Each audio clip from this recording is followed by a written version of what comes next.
taga Bicolandia. For today's discussion, we will talk about globalization, the effects of globalization to the global economy, market integration, global interstate system, and contemporary global governance.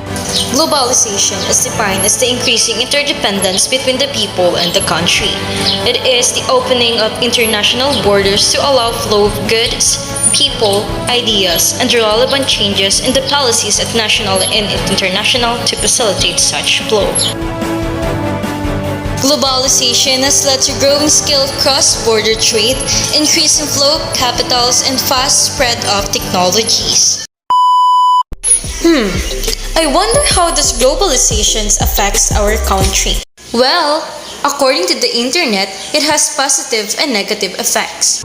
And those are the things that we will be discussing right now.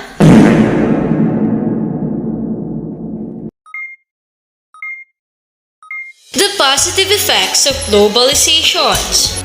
Its contribution to the increasing trade and economic activities. It has led to the sharp increase in occupations and economic exchange, where almost the countries opened up their economies and implemented free trade policies which helped to increase economic exchanges, which resulted in a strong economic growth globally. Industries got to boost production's capacities where increased a regional country which is able to produce a certain good in large amount. Due to the availability of the raw materials in its area, has the ability to export the finished good to other parts of the world.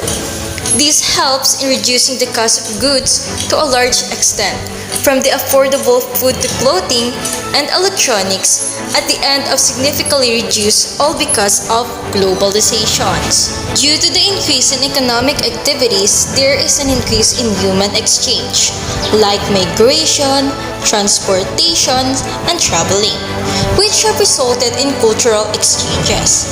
Local communities get to know beliefs, costumes, and habits of other local communities and started adopting some of the good qualities and ways of living from them. Book, movies, and music are important to a culture, and the recent advancement in the internet has helped to easily spread them all to the corners of the world. They are perhaps the biggest contributors to the spread of cultural exchanges in the post-globalization era. Better communication and enhanced technology. A person can work across the world with this. The employees does not have to come from the company's home country and can be recruited from all over the world. A labor skill and unskill can work in one country in the current year and can ship to another country next year. This time, let's now proceed to the negative effects of globalization.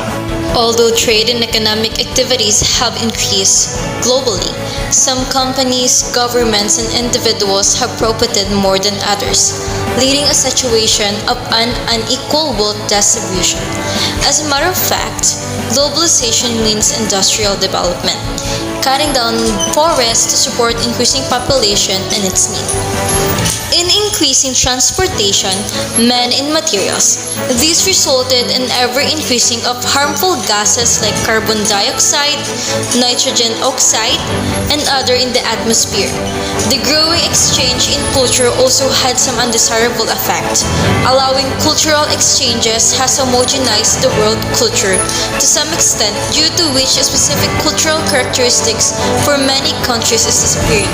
From language to tradition, in costumes, much of the culture is affected almost everywhere, and protection of local culture and its uniqueness requires a careful approach.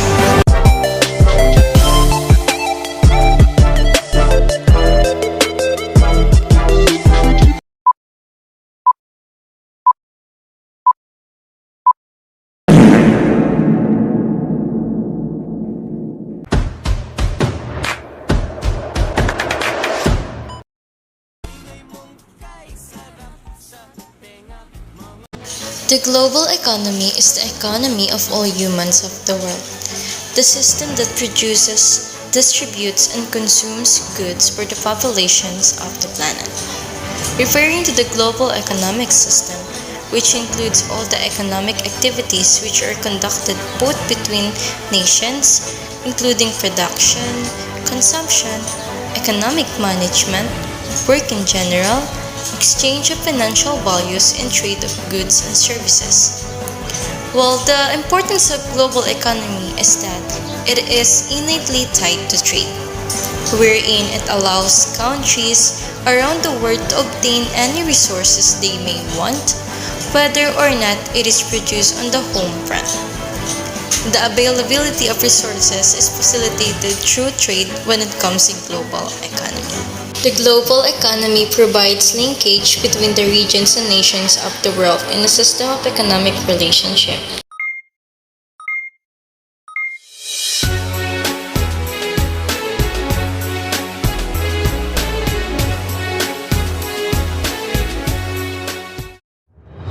The market integration.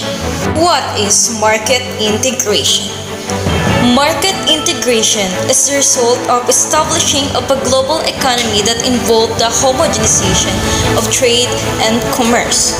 In the 20th century, the integration of the global market started when big American corporations began to emerge after the Second World War, with the rise of new conglomerates.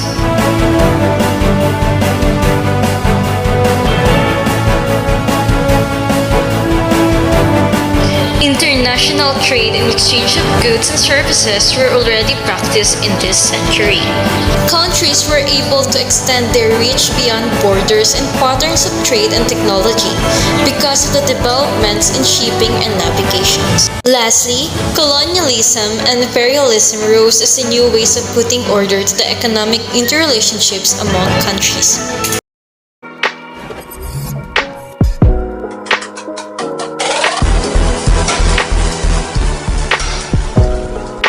Global interstate system is the whole system of human interactions.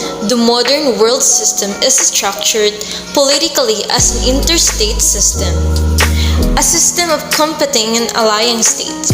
Political scientists commonly call this international system, and this is the focal point of the field of international relations. World systems are defined by the existence of division of labor. The modern world system has a multi-state political structure, and therefore its division of labor is international division of labor.